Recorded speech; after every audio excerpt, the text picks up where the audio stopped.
Hello guys, welcome to Physics Hub. Today in this video we are going to talk about ISRO SAC NRSS Scientist Recruitment Exam. तो ये जो recruitment निकला था इस साल के लगभग शुरू में ही निकला था और तभी से आप लोग बहुत सारे लोग पूछ रहे थे एग्ज़ाम का होगा। तो लो आप लोगों के लिए exam date, official exam date आ गया है। तो देखिए तीन तरीके के स्टूडेंट्स होते हैं। एक स्टूडेंट बहुत एक्टिव स्टूडेंट जो एडवर्टाइजमेंट के बाद अप्लाई करने के बाद एक्टिवली प्रिपरेशन शुरू करते हैं। They don't wait for the official exam date to come. और ये इसरो वाला एग्ज़ाम बहुत अनसर्टेन एग्ज़ाम है और बहुत रेयर एग्ज़ाम है, बोल सकते हैं। ये जनरली आता नहीं है। तो जो लोग एक्टिवली प्रिपेयर करते हैं उन लोगों के लिए तो बहुत ही अच्छा होगा। अब दूसरे कैटेगरी के स्टूडेंट है जो मतलब ऑफिशियल एग्ज़ाम डेट की वेट करेंगे, ऑफिशियल एग्ज़ाम डेट आएगी फिर प्रिपरेशन शुरू करेंगे, जल्दबाजी में करेंगे। और एक तीसरा कैटेगरी भी एग्जिस्ट करता है जिसको दुनियादारी से कोई मतलब नहीं है, तो वो लोग अप्लाई नहीं किए हैं। तो अभी जो फर्स्ट के दो कैटेगरीज हैं उनके लिए ये वीडियो बहुत इंपॉर्टेंट होने वाले हैं। I think many of you have forgotten कि कौन सा नोटिफिकेशन है। So the notification was released on 23 जून। ये जो SSC 01-2026 ये ऑफिशियल नोटिफिकेशन है।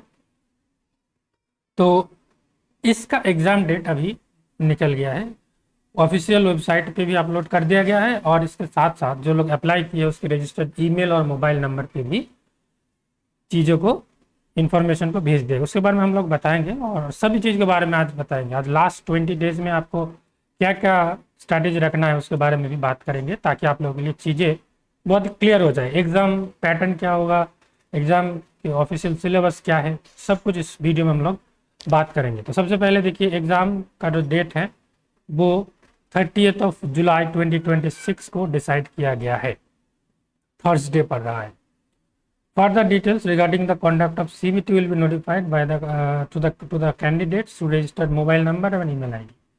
तो जब एडमिट कार्ड आपका निकलेगा तभी आपको चीज़ें और बेहतर तरीके से क्लियर होते हुआ दिखेगा, बट तब तक बहुत लेट हो जाएगी क्योंकि 30 जुलाई को अगर आपका एग्ज़ाम हो रहा है तो आपको एडमिट कार्ड लगभग 27 जुलाई के आसपास मिलेगा।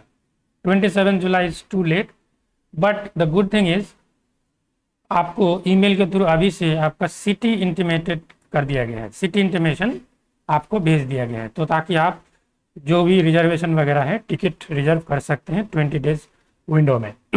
अब देखिए जो बेसिकली दो टाइप के पोस्ट थे, दो कैटेगरी के पोस्ट थे। एक था फिजिकल ओशियोनोग्राफी के लिए जिसमें एक ही मात्र सीट था रिजर्व कैटेगरी में, जिसमें MSc फिजिक्स वाले अप्लाई कर सकते थे। तो मेनली ये तो था ही, इसके साथ साथ मेन जो अट्रैक्शन था वो पोस्ट कोड 16, यही वाला पोस्ट के लिए मैक्सिमम लोगों ने अप्लाई किया है। बहुत सारे ऐसे बच्चे हैं कि पोस्ट कोड 14 और 16 दोनों अप्लाई किए हैं, जिसमें टोटल 8 सीट है। तो काफ़ी अच्छा सीट है जिसमें MSc फिजिक्स वाले अप्लाई कर सकते थे।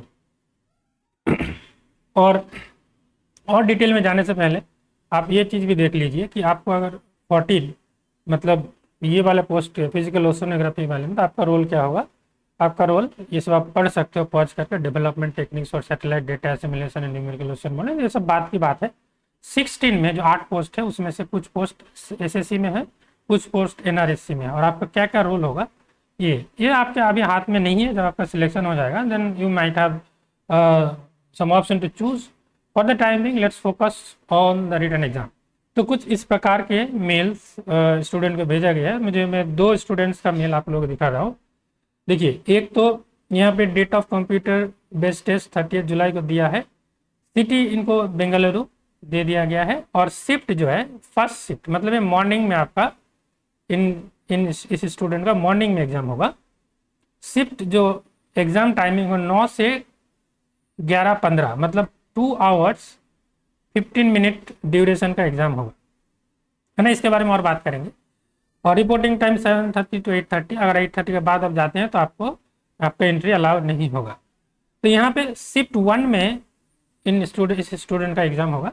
यहाँ पे एक और स्टूडेंट का ईमेल का स्क्रीनशॉट मेरे पास आया है। जैसे इनका भी सेम डेट पे एग्जाम होगा। इसका सिटी नोएडा है और इसका शिफ्ट जो है सेकेंड शिफ्ट। मतलब देखिए दो डिफरेंट क्वेश्चन पेपर क्रिएट किए जाएंगे, दो डिफरेंट क्वेश्चन पेपर्स आपको देखने को मिलेगा, क्योंकि number of candidates might be very large last time उतना मे भी था, बहुत ज़्यादा था, बट इस टाइम पे क्योंकि पीपल अवेयर हो गए, स्टूडेंट्स अवेयर हो गए, maybe some other source my YouTube channel also, तो इस बार जो नंबर ऑफ एप्लीकेंट्स है वो भी बढ़ गए, तो मे बी उस कारण से 2 शिफ्ट में एग्जाम हो रहा है। सेकेंड शिफ्ट वाला एग्जाम आपका 2 से 4:15, मतलब यहाँ पे भी 2 और 15 मिनट्स, ऑब्वियस सी बात है, सेम ड्यूरेशन में, यहाँ पे 12:30 to 1:30, तो आप देख सकते हैं दोनों शिफ्ट में एग्जाम होगा। अभी हम लोग अगर सिलेक्शन प्रोसेस को रिकॉल करें इस पर्टिकुलर एग्जाम के लिए, जो ऑफिशियल नोटिफिकेशन में दिया हुआ था, इसमें 2 लेवल रिक्रूटमेंट प्रोसेस होगा। एक तो है रिटन टेस्ट जो अभी 30 जुलाई को होगा, उसके बाद उसके बेस में 1:5 रेशियो में बुला के पर्सनल इंटरव्यू कंडक्ट किया जाएगा। अब देखिए रिटन टेस्ट में पिछली बार जो सिलेबस था उस सिलेबस में अभी का जो सिलेबस है उसमें थोड़ा सा चेंज आया है। किस चीज़ में चेंज आया है कि एरिया और डिसिप्लिन स्पेसिफिक पार्ट, इसमें आपका बोल रहे कॉम्प्लीट चेंज आया है, मेजर चेंज भी नहीं बोलूँगा, सब कॉम्प्लीट चेंज। पिछले बार क्लास 12 लेवल का आपका सिलेबस था, इस बार एकदम जो प्रॉपर होना चाहिए जिस टाइप का उस टाइप का सिलेबस दिया गया है। तो इसमें देखिए 90 मिनट्स की ड्यूरेशन है, 80 मार्क्स होगा, 80 क्वेश्चंस होगा, ठीक है। उसके साथ जो एप्टीट्यूड एबिलिटी टेस्ट, इसमें आपका रीजनिंग पूछा जाएगा, numerical reasoning, logical reasoning, diagrammatic reasoning, abstract reasoning और डिडक्टिव रीजनिंग। इसमें मैक्सिमम 15 क्वेश्चंस रहेंगे और टोटल 20 मार्क्स रहेंगे। तो इस तरीके से आपका टोटल 100 मार्क्स का एग्जाम और टोटल 95 क्वेश्चंस हो रहा है। और अगर टाइमिंग की बात करें, यहाँ पे 90 मिनट्स, यहाँ पे 30 मिनट्स, तो होता है 120 मिनट्स, ठीक है, 2 आवर्स होता है ये। और ऑफिशियल आपको एग्जाम 2 आवर्स 15 मिनट्स का दिया है।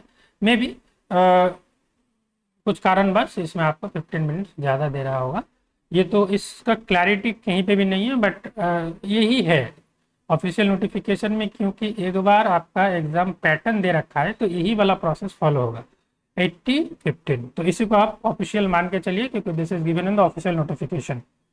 बस सिलेबस में अपडेट हुआ था, बट सिलेबस नोटिफिकेशन में दिया नहीं था। और एक बाय रूल है कि अगर आप एक नोटिफिकेशन रिलीज करते हैं तो उसमें आप कोई बदलाव नहीं कर सकते। So this will remain fixed, okay, hopefully। अब पर्सनल इंटरव्यू के लिए आपको 1:5 रेशियो में बुलाया जाएगा। तो इसमें अगर टोटल 8 पोस्ट हैं, आप अगर मान लीजिए पोस्ट कोड 16 की हम लोग बात करें, तो इसमें टोटल अगर 8 पोस्ट है तो आप 8 × 5 कर दीजिए, तो 40 students, that is a huge number. Last time बहुत कम सीट्स थे, बट इस बार आपको 40 से 45 तक बुला सकते हैं। तो क्वालिफाइंग क्राइटेरिया क्या होगा, रिटन टेस्ट में रिटन टेस्ट आपका 50% आपको दोनों पार्ट में, जैसे पार्ट ए सब्जेक्ट वाला पार्ट ए है, सब्जेक्ट वाला पार्ट है, और एप्टीट्यूड वाला सेकेंड पार्ट है ना, दोनों में आपको 50-50% मार्क्स मिनिमम ले आना होगा, और कुल एग्रीगेट में आपको 60% मार्क्स रखनी होगी। ये क्वालिफाइंग क्राइटेरिया, इसका मतलब ये नहीं कि आपने 60% मार्क्स ले आया मतलब आपको इंटरव्यू के लिए बुलाया जाएगा, ये मिनिमम है। इससे कम अगर करते हैं, भले ही सीट वैकेंट रह जाए, आपको इंटरव्यू पे लिए नहीं बुलाएगा। अब देखिए पैनल जनरेशन में कितना वेटेज रहेगा, 50-50, 1:1 रेशियो, 50% वेटेज आपका रिटन टेस्ट में दिया जाएगा, 50% वेटेज आपका इंटरव्यू मार्क्स में दिया जाएगा। तो आप दोनों अगर रिटन में बहुत अच्छा कर लिए तो इंटरव्यू अगर थोड़ा खराब भी जाएगा तो हो सकता है, और वाइस वर्सा। देखिए रिटन अच्छा करना ही है, अगर रिटन में थोड़ा गड़बड़ी हो गया तो फिर आपको इंटरव्यू के लिए बुलाया नहीं जाएगा, है ना।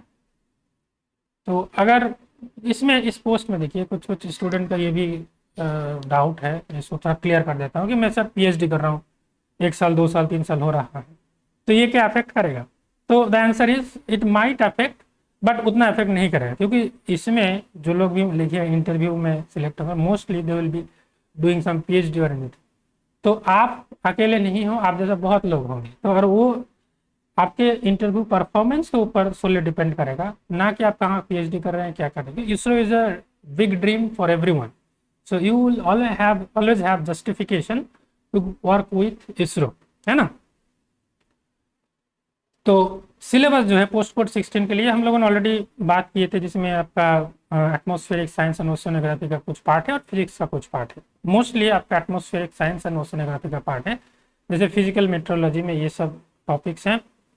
उसके बाद dynamical meteorology, numerical weather prediction NWP है, और सैटेलाइट मेट्रोलॉजी, ये हो गया एटमॉस्फेरिक पार्ट।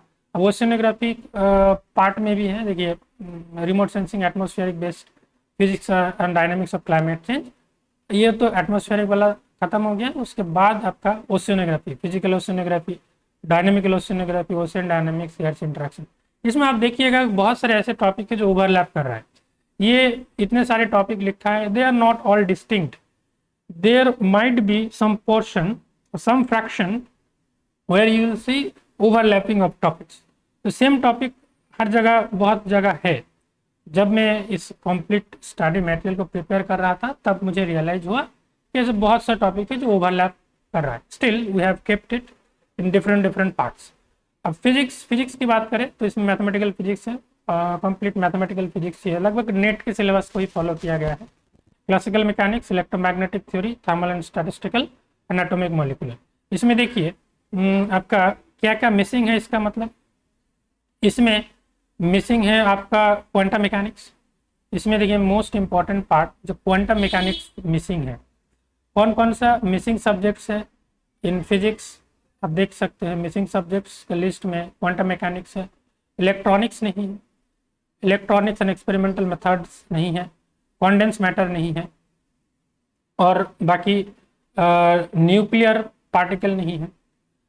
तो ये जो टॉपिक है न्यूक्लियर एंड पार्टिकल, तो इससे आपका थोड़ा लोड कम हो गया है, बट क्वांटम मैकेनिक्स रहना चाहिए। अब ये इलेक्ट्रॉनिक्स, कॉन्डेंस, न्यूक्लियर पार्टिकल ये स्पेशलाइज टॉपिक है, ना हो चलता, but I think quantum mechanics should have been there, but नहीं है, तो गुड फॉर यू।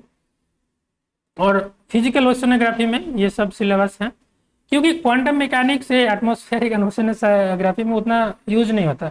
वही टॉपिक या सब्जेक्ट दिया गया है जो आपका एटमॉस्फेरिक साइंस एंड ओशियोनोग्राफी के साथ मिलजुल खाता हो, है ना। ओशियोनोग्राफी में देख, फिजिकल ओशियोनोग्राफी में तो अगर आप पिछले वाला प्रिपेयर कर लिए तो ये वाला भी आसानी से प्रिपेयर हो जाएगा। इसमें एक पोस्ट है, उतना हम लोग ध्यान नहीं दिया, बट इसमें देखिए same overlapping mathematical, classical, electromagnetic, thermal study common है। उसके बाद physical oceanography, dynamical oceanography, ocean dynamics, interaction, ocean circulation, तो ये पोस्ट कोड 16 में भी सेम ही है। तो इसके लिए आपको सेपरेटली प्रिपेयर करने की जरूरत नहीं है। Ordinary differential equation, partial differential equation, यहाँ मैथमेटिक्स वाला पोर्शन थोड़ा ज़्यादा है। Complex analysis, vector algebra, vector calculus, vector arithmetical calculation, calculus, probability distribution, matrix algebra. तो ये देखिए मेनली मैथमेटिक्स बेस्ड आपका सिलेबस है ये फिजिकल ओशियोनोग्राफी वाला। तो नेट के जो स्टूडेंट्स हैं उन लोगों के लिए ये सब चीज़ें तो वो ऑलरेडी करते ही हैं, इसमें कोई प्रॉब्लम नहीं है। तो पोस्ट कोड 16 के लिए अगर आप प्रिपेयर कर रखे हैं तो पोस्ट कोड 14 के लिए आपको सेपरेट प्रिपरेशन की जरूरत नहीं है, एज देख सकते हैं।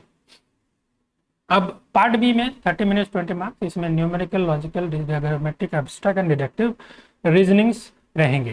तो ये सब चीज़ों को ध्यान में रखते हुए पोस्ट कोड 16 को स्ट्रिक्टली फॉलो करके, ताकि पोस्ट कोड 16, 14 दोनों कवर हो जाए, हम लोगों ने कंप्लीट प्रिपरेशन मटेरियल डिज़ाइन किया है। Under this 20 days time period अगर आप खुद से प्रिपेयर करने जाएंगे सब चीज़ों को तो मुश्किल होगा, क्योंकि इसमें एटमॉस्फेरिक फिजिक्स वाला पार्ट तो आप प्रिपेयर कर ही सकते हैं इजीली। इसलिए हम लोग एक कंप्लीट प्रिपरेशन मटेरियल प्रिपेयर किया है, जिसमें आपका थ्योरी प्रिपेयर करने के साथ साथ प्रॉब्लम प्रैक्टिस भी हो जाएगा, क्योंकि हर एक टॉपिक के ऊपर आपका डिटेल में डिस्क्रिप्टिव वे में डिस्कशन है। उसके बाद जो भी मैथमेटिकल फॉर्मुलेशन चाहिए है वो सब चीज़ है। उसके बाद आपका इलस्ट्रेटिव एग्जाम्पल्स भी इंक्लूड कर दिया गया है। और इन फ्यूचर ये सेम कोर्स में हम लोग माइट भी फार्मूला शीट भी ऐड कर they completely free of cost. तो ये कोर्स अगर ले रहे हैं आपको फार्मूला शीट भी आपको मिल जाएगा। So it will be a complete package for you for the timing in the next 20 days. You can get complete syllabus covered, computer concept based theory and notes, mathematical derivations will also be there. Solved examples will get exam oriented preparation. So you can enroll into this course by visiting this link. Link is given in the description, or you can also scan this QR code to directly go to the course page. Now कुछ samples जिस type का आपको जो booklet मिलेंगे वो कुछ इस प्रकार के हैं, जो कम्प्लीटली आप 2 कॉलम फॉर्मेट में बना हुआ है, और हर चीज़ आपका स्ट्रिक्टली जो सिलेबस में जो वर्ड बाय वर्ड जो भी दिया है उसके अनुसार हम लोगों ने विद ग्राफ्स, डायग्राम्स, उसके बाद डेरिवेशन ये सब के साथ डिजाइन की है, बहुत ही क्लीन वे में, है ना। और एकदम बहुत ज़्यादा हेवी नहीं कर दिया गया है, जितना आपको ज़रूरत है मैथमेटिकली आपके MCQ टाइप, क्योंकि CBT बेस्ड एग्जाम होगा, उसमें MCQ क्वेश्चन सॉल्व करने के लिए जिस टाइप से करने की ज़रूरत है वैसा आपको देखिए डेरिवेशन भी है, आपके उसके बाद इलास्ट्रेटिव एग्जाम्पल्स जैसे एमसीक्यू, फिर उसका डिटेल सॉल्यूशन, इस प्रकार से। तो इस तरीके से आपका जो प्रिपरेशन कंप्लीट प्रिपरेशन हो जाए, जहाँ पे से कलरफुल ग्राफ्स की ज़रूरत है, कलरफुल ग्राफ्स भी दे दिया गया है। इसके साथ साथ अगर आप टेस्ट सीरीज भी ज्वाइन करना चाहते हैं तो इसके लिए हम लोग टेस्ट सीरीज लॉन्च कर दी है बहुत पहले ही। तो इसमें टोटल 25 टेस्ट मिलेंगे, 20 आपका यूनिट टेस्ट जिसमें आपका सब्जेक्ट और रीजनिंग कवर होंगे, और 5 आपको फुल लेंथ टेस्ट मिलेंगे। तो इस कोर्स में आप एनरोल हो सकते हैं, link is given in the description, और this QR code is also there, you can scan and go to the course. अब इसमें थोड़ा सा टेस्ट सीरीज के बारे में थोड़ा सा और ब्रेक डाउन करें तो इसमें यूनिट टेस्ट मिलेंगे एज वेल, जो पोस्ट कोड 16 में जो जो टॉपिक है उस पर हर एक टॉपिक के ऊपर एक टेस्ट मिलेगा। Reasoning full syllabus reasoning practice के लिए मिलेगा फुल लेंथ। उसके बाद हर एक क्वेश्चन का detail step by step PDF solutions मिलेंगे। कैलकुलेटर भी अब उपलब्ध किया जाएगा, यू कैन अटेम्प्ट अनलिमिटेड है, अप्रॉक्सीमेटली 760 क्वेश्चन हो जाएंगे। You can install our FIS application. You can access our course from website, app, window app, everywhere. If you have any question, query, you can let me know in the comment section. These are our platforms, so the link is given in the description. And this was an urgent update. You have 20 days. Make best use of it. Give your heart and soul into the preparation for the next 20 days. The next 20 days, you can do miracle. Okay. Because if you have already prepared or your base is strong, then with some common sense also you can get into the job role. Because in ISRO they are looking for scientist. Okay, तो समझ सोचिए कि मैं ज़्यादा रट्टा मार लूँगा मेरा सिलेक्शन हो जाएगा. If you think you are smart enough, you have the scientific attitude, then you should give your try. Last 20 days, give your best, and I hope you will succeed. I wish you all the best. Thank you. If you are new to this channel, please subscribe to the channel. Don't forget to press the bell icon. Bye bye. Take care.